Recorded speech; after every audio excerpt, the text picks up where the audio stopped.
Qui peut le plus, peut le moins. Vous allez voir toute la subtilité de cet adage à travers cette décision. Un couple conclut avec Monsieur Z une promesse de vente d'un appartement d'une valeur de 386 000 euros. La promesse de vente stipule une condition suspensive de prêt.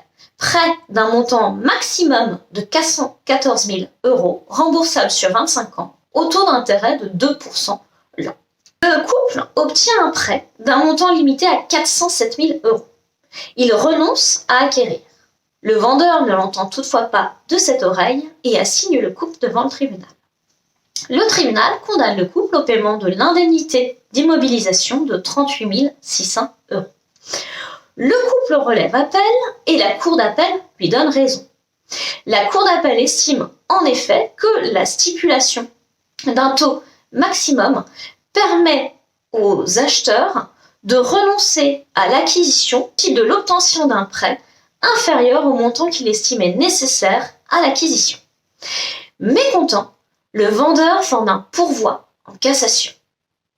Il plaide en effet que dès lors que la stipulation indique un montant maximum de prêt, l'acheteur est tenu d'acquérir dès lors qu'il obtient un prêt de son montant ou d'un montant inférieur. À votre avis, a-t-il obtenu gain de cause?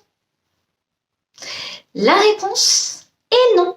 Dans cet arrêt du 14 décembre 2022, la Cour de cassation approuve la Cour d'appel.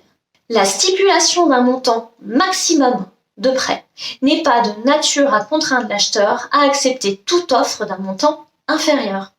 Cette décision me semble frapper du coin du bon sens dès lors que l'acheteur serait bien en peine d'acquérir s'il n'avait pas la totalité des fonds nécessaires.